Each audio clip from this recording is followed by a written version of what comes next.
말씀 시편 22편에서는 복된 사람이라는 말씀을 우리가 배웠습니다.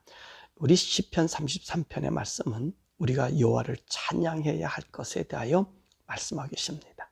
다시 말하면 우리 여호와는 찬송과 영광을 받아야 된다는 것입니다. 그러면 하나님 앞에 영광과 찬양을 돌릴 수 있는 사람은 누구일까? 바로 1절에 보니까 의인들과 정직한 자들은 여호와를 찬양하는데, 그것도 어떤 찬양에 마땅히 돌려드리는 찬양이라는 겁니다. 그렇죠. 의인들과 정직한 자는요, 하나님을 기뻐하지요. 하나님을 즐거워하지요. 왜냐하면 하나님 외에는 바른 것이 있기 때문에. 정직한 자와 의인들을 인정해 주시는 분은 하나님밖에 없기 때문에 그렇습니다. 그래서 마땅히 여호와를 찬양하는 자들은 의인들과 정직한 자들이란 말씀입니다. 그러면 어떻게 찬양을 돌려야 할까요? 다윗은 수금으로 10줄 비파로 찬양하며 새노래로 노래하며 즐거운 소리로 연주하다. 그렇게 우리들에게 권면해 주고 있는 것입니다. 그러면 왜 여호와 하나님을 찬양해야 합니까? 4절의 말씀 보니까 여호와의 말씀은 정직하며 그가 행하신 일은 다 진실하기 때문이다 라고 말씀하십니다. 이게 무슨 말씀이냐면, 여호와 하나님의 말씀이 정직하다는 것은 그 말씀하심이 변하시지도 않고 그가 행하는 다 진실하다는 얘기는 변하지 않을 뿐만 아니라 그대로 그 말씀처럼 행하신다는 것입니다. 그래서 야고보서 1장 17절에는 우리 하나님 어떤 분이시냐, 변함이 없으시고 회전하는 그림자도 없으시다. 그러니까 우리 하나님 항상 똑같다는 거예요. 항상 일정하다는 거예요. 굴곡이 없다는 거예요. 그렇기 때문에 여호와를 찬양하는 사람들, 그 말씀은 정직하고 그 행하신 일이 진실하기 때문에 그 하나님 앞에서는 찬양드리지 않을 수가 없음을 이야기하고 계십니다. 자, 그렇다면 우리 찬양 받으실 여호와 하나님은 어떤 분이신가? 5절에서부터 19절에 말씀하고 계십니다. 5절의 말씀 보니까 공의와 정의를 사랑하며 인자심이 충만하다 그랬습니다. 이 말씀 무슨 말이냐면, 하나님의 공의와 정의, 이것은 뭐죠? 하나님 심판의 잣대란 말입니다. 하나님 심판의 잣대는 공의와 정의예요. 다시 말하면 차별도 없고 억울함도 없게 만드시는 분이 우리 하나님이에요. 그리고 우리 하나님께서 심판하시고 나서는 그 심판자들이, 심판받아야 될 자들이 하나님께 용서를 구할 때 그 하나님은 그 용서해 주시는 분이시고, 그리고 그분께서 그 용서하심이라고 하는 것은 하나님의 사랑이 그들을 온전히 덮기 때문에 그렇다는 말씀입니다. 그래서 인자심 충만하다는 얘기는 하나님이 인생들을 벌할 수 있지만 또 벌을 받은 그들에게 선언한 그들이 돌이켜 올 때에는 반드시 우리 하나님께서 어떻게 하시는 거지요? 바로 그를 용서해 주신다는 말씀입니다. 그리고 우리 찬양 받으신 하나님은 창조주 하나님이라는 말씀이지요. 입의 말씀으로 하늘과 온 만상을 지으시고, 7절에 보니까 바다와 물들을 모아두고 땅 속에 두셨다. 물들을 모아두었다는 게 보면 좌에 두었다 그랬잖아요. 그러니까 통 속에 두었다 그랬어요. 다시 말하면 우리 바닷물들을 보면 이 육지의 계곡보다 더 깊은 협곡이 있어요. 에베레스트 산보다 더 깊은 해구가 이 땅 밑에 있다는 말이죠. 바로 이게 통 속에 가둬둔 것처럼 보이고요. 또 땅 속에 스토로지 시켰다는 거예요. 그래서 하나님께서 밖에 보이는 땅들은 이 좌 속에 바닷물을 고이게 했고, 그리고 이 땅 속에서도 물이 흐르도록 만드셨다는 말씀입니다. 이 다윗은요, 영적인 통찰력을 가지고, 그리고 하나님께서 영감을 주셔서 바로 이 말씀을 하게 되는 거죠. 그리고 만물이 그의 명령하심대로 이루어졌다. 그렇죠. 하나님 말씀으로 물과 물이 나눠라. 하늘의 태양과 달과 생겨라. 모든 만물을 심에 있는 것들은 그 종들은 나라. 하나님 뭐로 말씀으로 이루어졌다는 말씀입니다. 그래서 그 하나님이 창조주 하나님이시기 때문에 그 창조주 하나님 앞에 찬양을 돌려드리는 것은 당연하다라고 말씀하십니다. 뿐만 아니라 우리 찬양 받으실 하나님은요, 하나님 뜻은 영원하다는 것입니다. 나라와 민족들의 계획과 사상을 폐하시고 11절의 말씀 보니까 여호와의 계획은 영원히 섰고 그의 생각은 대대로 이루어나간다. 그 말씀은 하나님의 뜻은요 변함이 없다, 변경이 없다는 거예요. 항상 일정하다는 말씀이죠. 그리고 이 여호와를 찬양할 것은 여호와의 백성된 자들에게 복을 주시는 분이시기 때문에, 그에게 불림받은 백성에게 복을 주시는 하나님이시기 때문에 오늘 그 하나님 찬양이라는 말씀이죠. 그래서 13절 14절 보니까 하나님께서는 인생들을 굽어 살펴보시고 15절에 보니까 모든 인생들의 마음을 지으신 그 하나님께서 그들의 하는 일들을 살펴보신다는 것입니다. 그리고 16절 17절에 보니까 많은 군대와 용사의 힘으로 구원을 얻을 수 없지만 18절 여호와를 경외하는 자, 그 인자하심을 바라는 자들을 주님이 살펴주셨어. 19절에 그들의 영혼을 사망에서 건지시고 굶주릴 때 살펴주시는 분이라는 말씀입니다. 그러니까 하나님의 선민돼서 하나님 백성 된 자들에게는 하나님이 그 뜻대로 우리 마음을 살펴서서, 세상 사람들은, 하나님 등진 사람들은 군대와 용사들과 자기 힘으로 구원을 얻으려고 하지만 우리는 그렇지 못하다는 거지.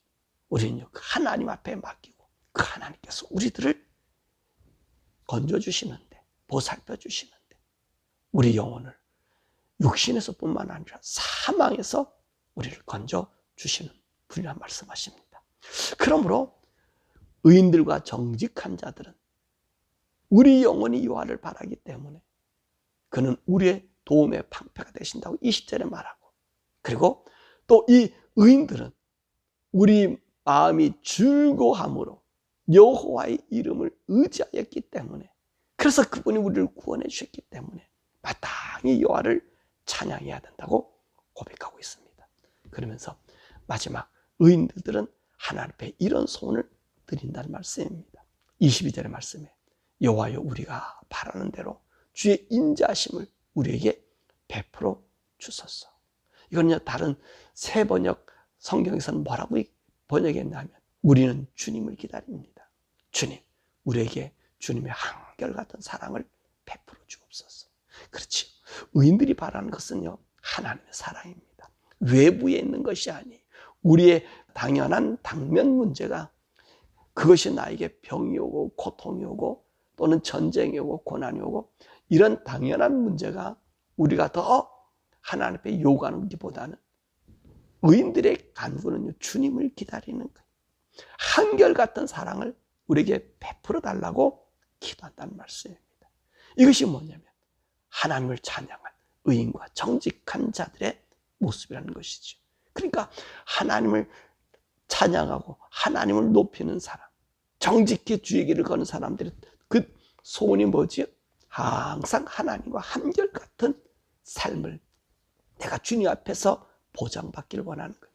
하나님이 나를 항상 붙잡아 주시고 인도해 주시는 그 삶을 하나님 앞에 간구하는 것입니다. 그래서 다윗의 이 소원은 뭐지요? 오늘 이 시편 말씀을 보면 항상 자신은 의를 행하면서 주를 의지하겠다, 그 결심을 하나님께 돌려드리고 있는 것을 우리가 보게 됩니다. 자, 그런데 오늘 신약에 사는 우리 성도들은 어떤 분일까? 어떤 사람들일까? 오늘 여기 다윗은 뭐라고 얘기하냐면 주님으로부터 선택받은, 주님으로 인정된 백성들은 복이 있다 라고 얘기했잖아요. 왜냐하면 그 하나님 우리 심령을 살펴보시고 우리의 필요를 채워주시는 전능하신 하나님, 그 하나님을 어떻게 합니까? 항상 바라보고 의지했단 말입니다. 그래서 항상 그 안에서 발견되기를 오늘 다윗은 소원했습니다. 그런데 오늘 우리 성도들은 어떻죠? 여러분, 우리에게 복된 소식이 뭐지요? 예수 그리스도를 통해서 우리는요 하나님 안에 있는 자가 됐고 하나님 우리 속에 계시는 하나님과 우리가 날마다 동행하며 날마다 함께 가는 은혜 복을 받은 우리들이 되었다는 말입니다. 그러니까 우리가 주일날에도 말씀드렸지만 항상 성령 안에서, 무시로 성령 안에서 하나님과 교통할 수 있는 길을 열림받은 우리들이고, 더욱이 우리의 연약할 때에 우리가 간구할 수 없는 그것까지 하나님이 간구해 주시는, 성령님의 말할 수 없는 탄식으로 간구해 주시고, 우리 주님도 하나님 우편에서 우리를 간구해 주시는, 여러분, 그런 자가 누구지요? 우리 성도란 말이에요. 신약의 성도란 말이에요. 그러니까 우리들의 삶 속에는 하나님이 항상 개입해 주고 있음을 우리가 보게 되는 것입니다. 자, 그래서 오늘 우리 성도들의 이 삶의 방향이 좀 달라져야 되는 거예요. 어떤 부분에서 달라져야 되는가? 우리의 싸움은 혈과 육이 아니라고 고백하고 있잖아요. 우리 싸움은 혈과 육이 아니에요. 이미도 하나님이 나를 붙잡아서 나를 운행해 가시는 분은요, 그분의 뜻 가운데로, 오늘 여기도 다윗도 그런 얘기 하잖아요. 하나님 어떤 분이셔요? 그 계획하고 마음에 가졌던 것, 품은 이 모든 것은 영원하다는 말입니다. 그치? 영원한 하나님의 뜻과 계획이 있다는 거예요. 근데 오늘 우리가 그런 삶을 살고 있는 거지요. 하나님 뜻이 우리를 통해서 이루어 나가는 거예요. 내가 걸어가는 길이 내가 아니라 하나님의 뜻을 이루어 나가기 때문에 어떤 당면 문제에 내가 애걸복걸하기보다는 하나님 나를 통해서 나타내시고자 하는 일이 무엇인가를 초점에 두고 사는 거예요. 이것이 우리가 하나님을 바라보는 시각이 다르다는 말씀입니다. 그럴 때 우리 하나님께서는 우리를 의 가운데, 진리 가운데로 우리를 인도해 주신다는 사실입니다. 그러면 사랑하는 여러분, 우리가 하나님을 날마다 찬양하는 것은 무엇 때문에 찬양하죠? 그렇죠. 우리는 나의 하나님이 되어주심을 찬양하는 거예요. 우리가 하나님의 아들 삼아준 것을 찬양하는 거예요. 그 하나님 내 속에 계심을 찬양하는 거예요. 그래서 바울은 에베소서에서 뭐라 그래요? 시와 찬양과 신령한 노래로 주께 찬미하고. 여러분, 이게 무슨 말이죠? 다시 오늘 이 얘기를 지금 하고 있는 거 아닙니까? 정직한 자, 의인들은 이렇게 하나님을 찬양할 것이 마땅하다. 그러니까 오늘 우리들은 어떤 자들이 날마다 하나님을 찬양하며 살아가자는 거예요. 힘들고 어려워요? 이렇지 않아. 오늘 다윗 같은 경우는 하나님 우리를 영혼에서 구원해 주시고 악의 손에서 구원해 주시고, 그리고 뭐라고 말씀하시는 겁니까? 우리가 굶주렸을 때 살펴주시는 그 하나님이다. 이런 생각을 하고 있는 거예요. 근데 우리는 어떤 사람이냐면, 내가 죽음이 와도 그것이 오히려 하나님 기쁨이 되는 사람이에요. 여러분, 찰리 커크란 이 젊은이가 31살에 정말로 아까운 사람. 우리 하나님께서 찰리 커크를 이 세상에 더 오랫동안 살게 하는 것이 하나님께 유익할 거예요. 근데 보세요. 그의 죽음이 정말 우리가 보기에는 헛되게 보였는데, 참 안타까웠는데, 그걸 통해서 미국이란 나라가, 잘못된 방향으로 가는 나라가 바른 방향으로 키가 돌려지고 있다는 사실이. 이 하나님이 하신 일은요, 우리 인간이 1차원적으로 내가 사망과 어두움과 고통과 질병에서 벗어나는 것을 구약의 성도들은 얘기했다면, 신약의 성도들은요, 내가 걸어가는 걸음 그 자체가 하나님의 하시는 일이라는 말이에요. 그래서 내가 병이 들든, 내가 어떤 사업에 실패하든, 그리고 내가 지금 죽든, 이것은요, 하나님의 영원한 뜻이 세워지는 일이기 때문에 우리가 찬양해야 될 거예요. 하나님 앞에 높여드리는 거예요. 이게 신약의 성도들의 바람인 것입니다. 또 그 성도들이 걸어갈 길인 거예요. 내게 어려움이고 환난이 왔다고 하나님 못 믿기다 떼깡 쓰는 것은요, 이 미성숙한 자들이, 이들은 이 하나님을 종교 무상의 하나님으로 생각하는 거예요. 물론 우리가 때로는 필요할 때가 있겠지요. 근데요, 성도들은 기도할 때 보면 어떤 일이 나요? 내가 당면한 이 문제를 필요한데 그것만 달라고 애쓰질 않아요. 하나님 뜻이 내게 이루어지기를 원합니다. 그렇게 기도하는 거예요. 우리 예수님께서 십자가상에서 기도했던 그 기도의 내용 아닙니까? 또 십자가 달리기 전에서도 그 뜻을 얘기하는 것 아닙니까?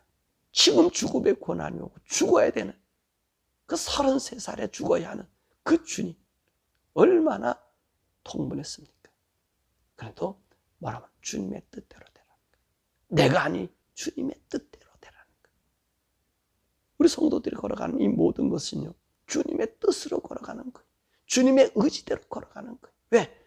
그분의 영이 내게 들어와 있고, 그렇죠. 그분이 나를 위해서 간구하고, 성령님이 간구하고, 우리 예수님이 간구해서 하나님의 의를 이루는 삶을 보여주는 거기 때문에 우리가 지금 죽은들 괜찮고, 우리가 병이 들어도 괜찮은 거예요. 내가 어려움 당하고 실패도 괜찮은 거예요. 왜? 거기는 하나님이 우리를 향한 그분의 소원과 뜻이 있기 때문에 그렇다는 것입니다. 오늘 다윗은 뭐라 말씀하요? 의인들과 정직한 자들은 하나님을 찬양할 것이 마땅하다. 어떤 환경과 역경 속에서도 찬양할 것이 마땅하다.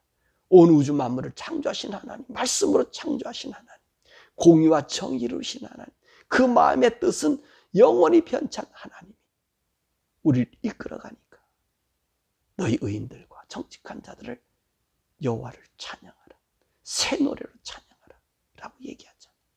바로 구약의 성도인 다윗이 그랬다면 오늘 우리는 어떻죠? 우리 걸어가는 모든 길은 하나님의 찬양으로 이루어진, 하나님의 은혜 능력으로 이루어진 걸음걸이기 때문에 조금 더 두려워하지 마시고 그 주님과 함께 나를 하나님 어떻게 인도해 나갈 것인가, 그분을 바라보며 모든 환경에 하나님을 찬양하고 높여드리는 신령한 노래와 시와 찬양으로 주님 앞에 우리 인생을 맡겨드리는 우리 모두 되기를 주님의 이름으로 축원합니다.